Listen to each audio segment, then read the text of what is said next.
Breaking news చూస్తున్నాం. Johnny master కు మధ్యంతర బెయిల్ మంజూరైంది. ఈ నెల 6 నుంచి 10వ తేదీ వరకు బెయిల్ ఇచ్చింది రంగారెడ్డి జిల్లా కోర్టు. లైంగిక వేధింపుల కేసులో అరెస్ట్ అయిన జానీ ప్రస్తుతం రిమాండ్ ఖైదీగా చెంచల్గూడ జైల్లో ఉన్నారు.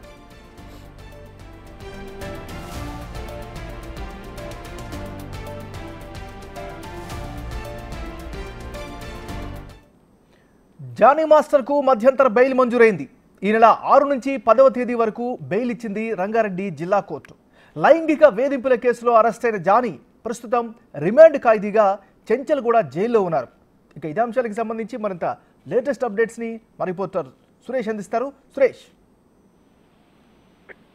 ఎంఎన్ఆర్ జానీ మాస్టర్ కి రంగారెడ్డి జిల్లా పోక్సో కోర్టు మధ్యంతర బెయిల్ మంజూరు చేసింది. జానీ మాస్టర్ కు సంబంధించి ఒక అవార్డు తీసుకోవడం కోసం ఈ బెయిల్ ను అపీల్ చేయడం జరిగింది. ఆ అపీల్ ని కోర్టు అంగీకరించడం జరిగింది. ఈ నెల 6 నుంచి 10వ తేదీ వరకు జానీ మాస్టర్ కు మధ్యంతర బెయిల్ మంజూరు చేస్తూ కొద్దిసేపటి క్రితమే ఆర్డర్స్ ఇవ్వడం జరిగింది. ప్రస్తుతం చెంచల్గూడ జైల్లో జానీ మాస్టర్ ఉన్నారు. జానీ మాస్టర్ పై పోక్సో కేసుతో పాటు రేప్ కేసు కూడా నమోదైంది కాబట్టి బెయిల్ ఇవ్వద్దు అని చెప్పేసి పోలీసులు కౌంటర్ దాఖలు చేశారు. కానీ జానీ మాస్టర్ తరపు న్యాయవాది నేషనల్ అవార్డు తీసుకునేది ఉంది జానీ మాస్టర్ ఈ నెల ఇప్పుడు అని చెప్పేసి ఆయన కోర్టుకు తెలపడంతో ఈ 4 రోజుల పాటు బెయిల్ మంజూరు చేసినట్టు కోర్టు తెలుస్తుంది. దీనికి సంబంధించి ఈ మళ్ళీ 10వ తేదీన తిరిగి చెంచల్గూడ జైల్లో సరెండర్ కావాల్సి ఉంటుంది జానీ మాస్టర్. అయితే పోలీసులు ఈ కేసుకు సంబంధించి కౌంటర్ లో జానీ మాస్టర్ కు బెయిల్ ఇవ్వకూడదు అని చెప్పేసి కూడా పీపీ వాదనలు వినిపించడం జరిగింది. కానీ జానీ మాస్టర్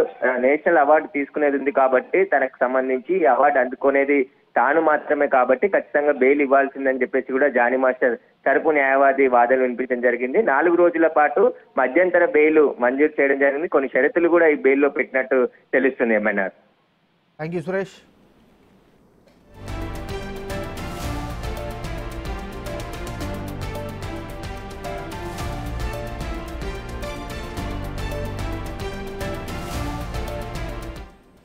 బుల్టెన్లో ఇప్పుడు